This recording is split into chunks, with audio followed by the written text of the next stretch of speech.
Welcome to Scispectrum Lab Essentials, your source for equipment, instrument, and consumables. Any scientist out there, this image is probably way too familiar. You grab your plate, you get your marker, and you just start dotting. 1, 2, 3, and you keep going, sometimes into the hundreds. It's a cornerstone of the field for sure, but it's also slow, it's easy to make mistakes, and let's be real, it is incredibly boring.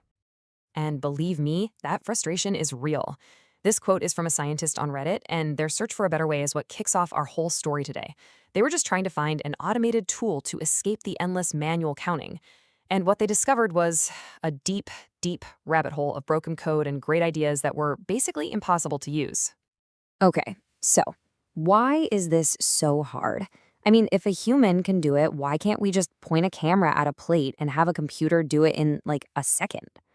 Well, the truth is, a real Petri dish is a lot messier than you'd think, and that creates a massive, massive headache for computer vision. So first off, what are we even doing here? Well, colony counting is just how scientists figure out how many living cells are in a sample. Each one of those little dots, or colonies, grew from a single microbe. So if you count the dots, you know how much stuff was in your original sample. It's a totally fundamental tool. Now this is where it gets chaotic. An algorithm has to deal with colonies that are literally growing on top of each other. Some are huge, some are microscopic. You get these weird reflections and shadows from the plastic dish itself. And sometimes there's just random junk on the plate that isn't even a colony at all. And wow, this picture just says it all, right? This isn't some neat little grid of dots. It is a complex, living ecosystem. You've got different species, all with different colors and sizes, all fighting for space. How in the world do you teach a computer to make sense of this beautiful mess? That is the core challenge. All right, so let's get back to our frustrated Redditor.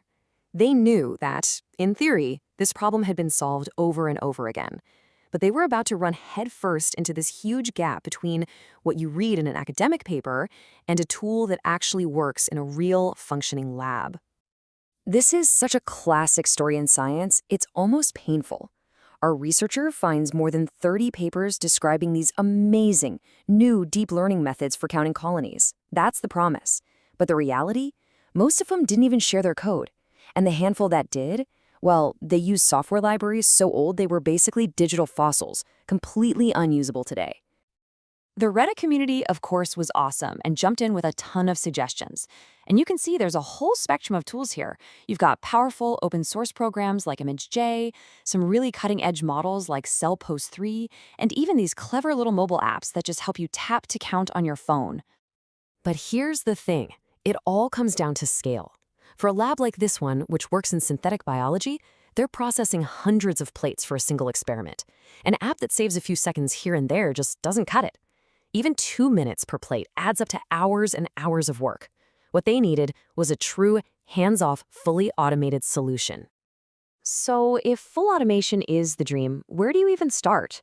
Well, for the scientist who's willing to roll up their sleeves and get their hands a little dirty, one really powerful option kept coming up: a free open source program called ImageJ.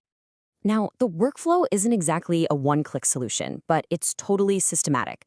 First, you have to start with the best, most consistent photos you can get.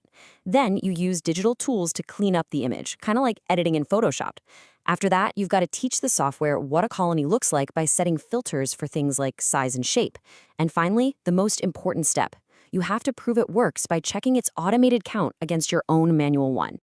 And this quote from Singer Instruments, man, it just nails the most critical part of this entire process. It doesn't matter how fancy your software is. If you feed it bad pictures, you're going to get bad data. It's the classic garbage in, garbage out. Your pixels are your data. So that's the world of the individual scientist, hacking away at a problem. But what happens when counting these dots isn't just for a research paper, but it's for releasing life-saving medicines? Now we're going to pivot from the lab bench to the high-stakes world of biopharmaceutical manufacturing. Okay, just take a look at this thing. This machine, used by the pharmaceutical giant Roche, is on a completely different level. This isn't just a piece of software. It's an entire self-contained robotic lab. It has its own incubators to grow the colonies, a robotic arm zipping plates around, and a super high-resolution imaging system, all working together 24/7. So why on earth would a company invest millions in a machine like this? Well, it's all about removing the human element. You get perfect data integrity, no more differences between Bob's count and Sarah's count. You get results way faster, which is critical when you need to release a product. It frees up your highly trained staff for more important work. And for a regulated industry, this is huge. It creates a perfect digital audit trail. Okay, now this is where the really cool science comes in. How is this machine so fast? Well, it doesn't wait for colonies to get big enough for our eyes to see. It shoots a special blue light at the plate, which actually causes these tiny, basically invisible microcolonies to naturally glow, or autofluoresce. Then, a super sensitive camera picks up that faint glow. It's like having night vision goggles for microbes. And this right here, this just shows you how game-changing that tech is. The automated method can see a colony when it's only about 100 cells big, getting a final result in under 2 days. The old manual method, you gotta wait for that colony to grow to around 5 million cells before a person can spot it, and that can take 5 days, maybe more. That time difference is everything when patient health is on the line. But how do you actually prove that a machine this complex is trustworthy? Through some incredibly intense validation. Look, you don't need to be a statistician to get this table. They run thousands of tests comparing the machine to a human.